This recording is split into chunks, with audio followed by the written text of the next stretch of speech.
Hello everyone, welcome back to our channel.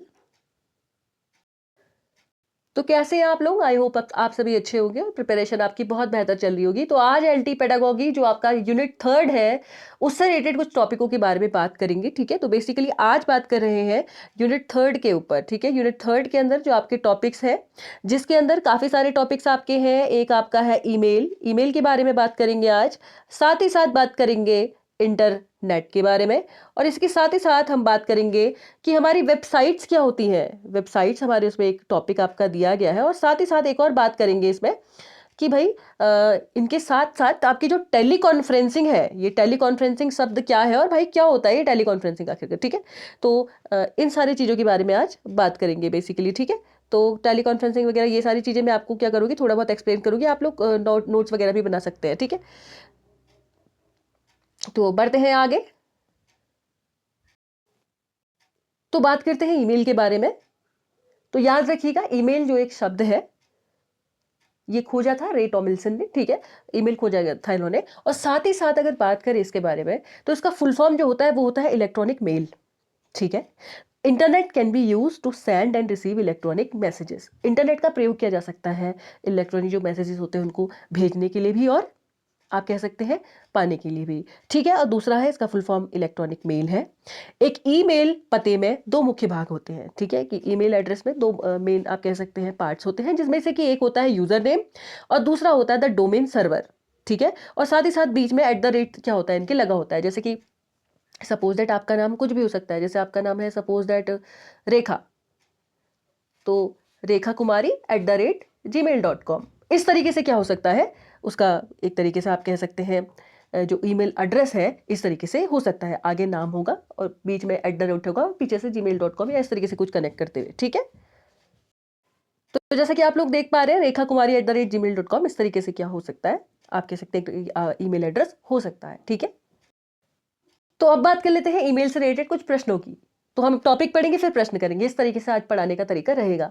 Email का जन्मदाता किसे माना जाता है? Option number A Bill Gates, B Timothy Bill, C Lincoln Goldberg, और डी है रे टॉमलिंसन। तो मैंने आप लोगों को पहले ही बताया था रे टॉमलिंसन द्वारा ईमेल का खोज की गई है या जन्मदाता इनको कहा जाएगा। ठीक है, बढ़ते हैं नेक्स्ट प्रश्न पे। अगला प्रश्न हमारे पास है, ईमेल का पूरा नाम क्या है? English mail, electric mail, electronic mail या इसेंशियल मेल? तो ईमेल का पूरा नाम है electronic mail. Option number C will be the right answer. और नेक्स्ट क्वेश्चन हमारे पास है, अनसॉलिसिट ईमेल को आप क्या कहते हैं? ठीक है, इंग्लिश में ऐसे याद रखिएगा, अनसॉलिसिट ईमेल।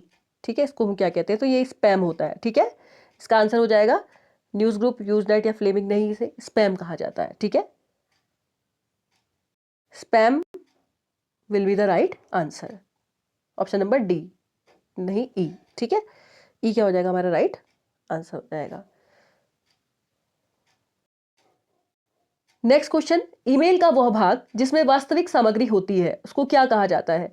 एड्रेस, बॉडी, सिग्नेचर या फिर सब्जेक्ट? ठीक है, तो ये क्वेश्चन मैं आपके लिए छोड़ के जा रही हूं, आप इसका आंसर दीजिएगा। नेक्स्ट क्वेश्चन, ईमेल है इलेक्ट्रॉनिक्स उपकरणों से संबंधित मेल, एक संचार पर पत्र, संदेश और मेमो का लेन देन, कंप्यूटर के भीतर संदेशों का लेन देन, या फिर इनमें से कोई नहीं? तो क्या है ईमेल? और ये वाला प्रश्न भी आपके लिए होमवर्क में है। ठीक है, तो दो प्रश्न मैंने आपको होमवर्क दे दिए हैं।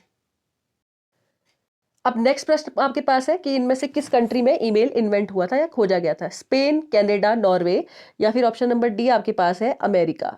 तो आंसर दीजिए पॉज करके। यस, आपका आंसर है अमेरिका। ठीक है, America will be the right answer.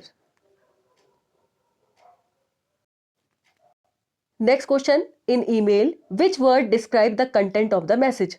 To, CC, subject या कंटेंट्स? ठीक है, तो आप लोगों ने ध्यान दिया होगा, जब हम किसी को अपना जब कंटेंट डाल रहे होते हैं तो ऊपर से उसमें लिखा हुआ आता है कि मतलब जो आप डाल रहे हो सब्जेक्ट करके लिखा आता है। ठीक है, तो subject will be the right answer. Next question है, junk email is also called spam, कूपल क्रब्स, स्निफर स्क्रिप्ट, नन? तो आप लोगों को पता होगा, जंक या मिसलीडिंग स्पैम या अनसोलिसिटेड, तीन वर्ड लिखे होंगे। या तो अनसोलिसिट लिखा होगा आपके पास तभी भी आंसर स्पैम होगा, जंक ईमेल लिखा होगा तभी भी आपके पास स्पैम होगा। ठीक है, तो क्वेश्चन हमारे पास है, ईमेल कब पेटेंट हुआ था? 1919 में, 1971 में, 1974 में या 1981 में? तो याद रखिएगा 1971 में ईमेल को क्या किया गया था? पेटेंट किया गया था। ठीक है। Next question, who is the father of email? ये आप लोगों को अभी तक याद ही हो गया होगा, रे टॉमलिंसन। ठीक है। टी बर्नर्स ली किसके थे? WWW के। ठीक है, वर्ल्ड वाइड वेब के।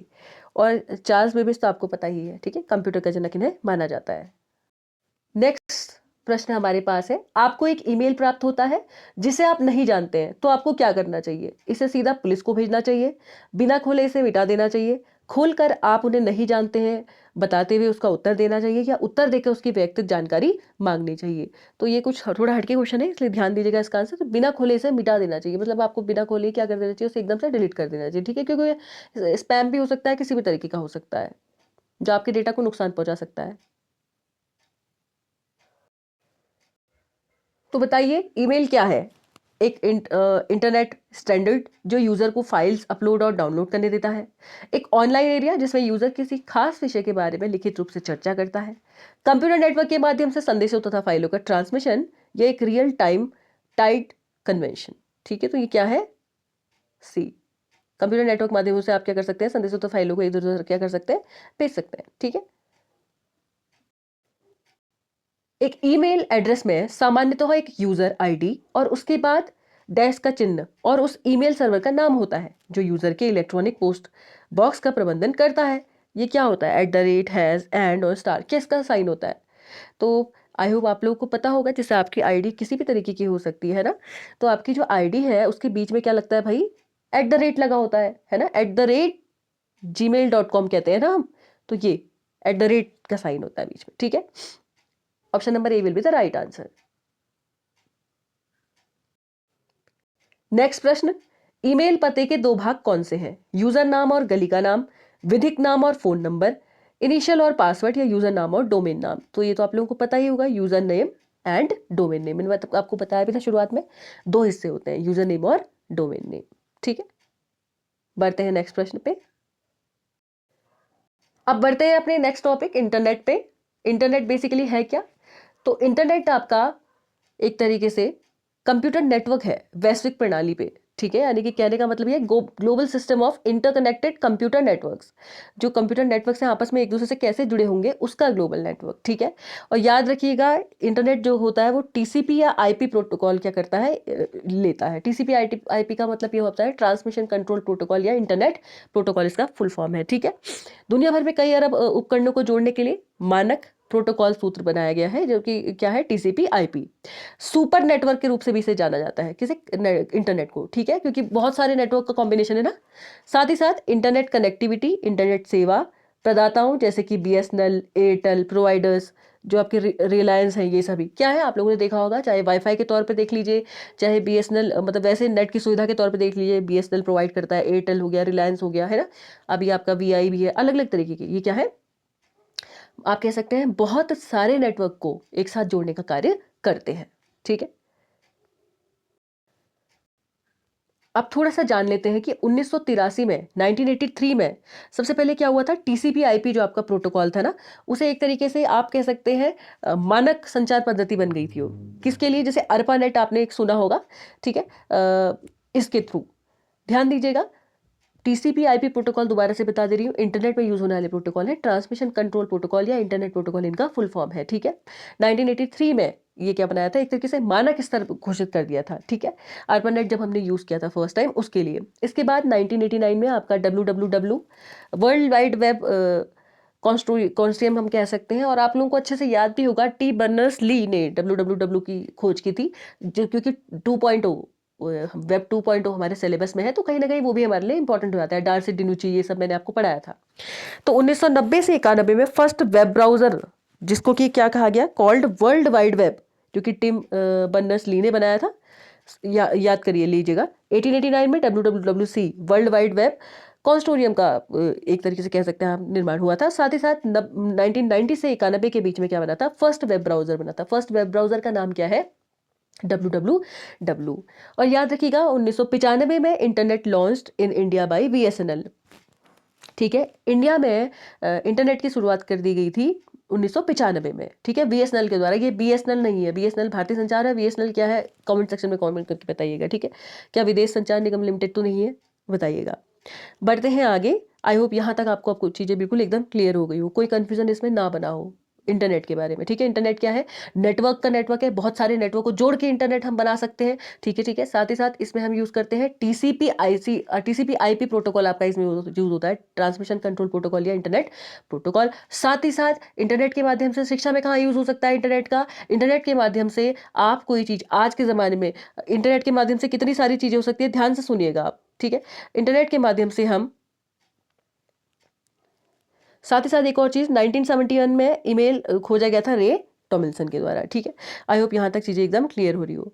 तो ईमेल के माध्यम से ऑडियो प्लस विजुअल, ये सारे एड्स की सुविधा हो सकती है। साथ ही साथ करस्पॉन्डेंस एजुकेशन कराई जा सकती है।